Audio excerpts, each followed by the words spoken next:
महाराज जी मतलब मुझे बार बार अवसर मिलते थे और मैं उनमें मतलब अवसर मेरे असफल हो जाता था। काहे का अवसर?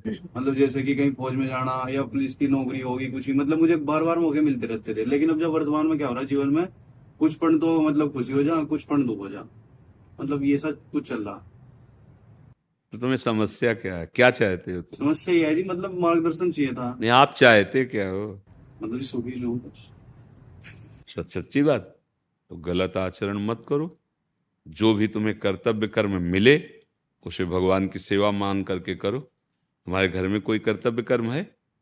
कर्तव्य तो होगा ही, ऐसा तो है लेकिन कर्तव्य, माता है पिता हैं, उनकी प्रॉपर्टी होगी, उनकी सेवा होगी। आपके अगर नहीं संयोग में बैठ रहा देश सेवा का, राजकीय विभाग का, तो और भी तो बहुत जीने के उपाय हैं, और भी समाज सेवा के बहुत से उपाय हैं। तो निराश होने की थोड़ी जरूरत है, दुखी होने की थोड़ी जरूरत है। बल मिला है, बुद्धि मिली, कोई व्यापार करो, किसानी करो। महाराज जी मैं अगर कुछ बिजनेस करता हूँ तो उसमें तो कुछ पल तो सुकून मिलता है, लेकिन कुछ पल के बाद फिर वही भाई देखो, हमारी बात यह है कि तुम्हारे सुकृत और दुष्कृत दो ही हैं जो दुख और सुख प्रदान करते हैं। तो जैसे हमारे पूर्व पाप कर्म हैं और हम अच्छा व्यापार शुरू किए, थोड़ा बड़ा फिर नष्ट हो गया, तो वो पाप जो कर्म है, वो बाधा को उसको नष्ट करने के लिए राधा राधा राधा, कृष्ण कृष्ण राम कृष्ण हरि जो नाम, वो भगवान का नाम ही नष्ट कर सकता है। देखो, बड़े बड़े भजनानंदी संतों को भी तो कष्ट मिलते हैं, ऐसा तो नहीं कि ना मिले। तो दुख सुख को सहन करना सीखो और सच्चे मार्ग में चलो। जो हम चाहते हैं वही हो जाए ऐसा तो असंभव है।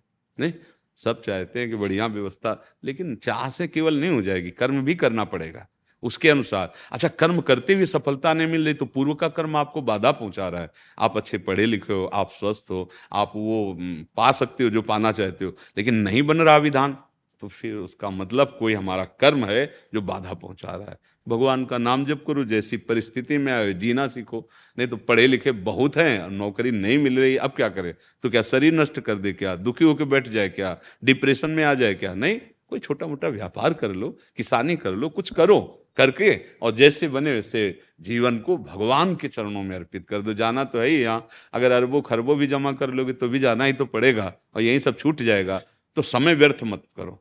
राधा राधा राधा, जो कर्तव्य मिले। देखो, छोटे छोटे कार्यों से अगर करते हम चले जाएंगे और साथ में नाम जप, तो नाम जप पूर्व पाप को नष्ट करेगा, और कर्तव्य की जो हमारी उत्साह वृत्ति है वो हमें कभी ना कभी सुखी तो कर ही देगी। अ, अगर सुदामा जी को कई कई दिन भोजन नहीं मिलता था तो एक समय ये भी आया कि सुदामा पूरी बन गई है।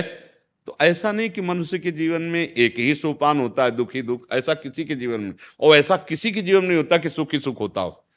कभी अगर बहुत अनुकूलता आ जाती है तो कभी बड़ी समस्या आ जाती है।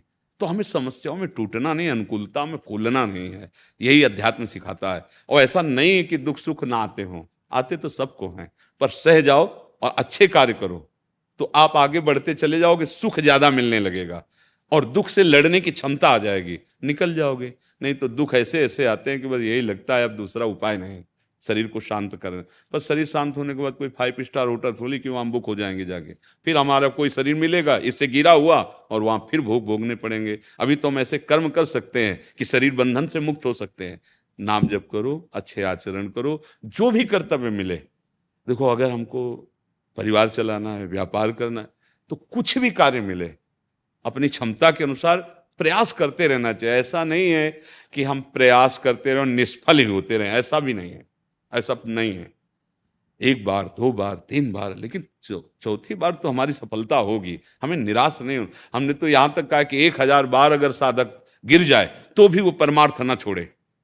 हम 1000 बार परास्त हो गए, लेकिन कोई तो ऐसा अवसर आएगा जब हम इस दुश्मन को मारेंगे, क्योंकि हम अविनाशी के बच्चे हैं। हम हार नहीं मानेंगे, हम हार नहीं मानेंगे, हम प्राप्त करके रहेंगे भगवान को। तब मार्ग में सफलता मिलती है। हारो मत, आगे बढ़ो, नाम जप करते रहो, अच्छे आज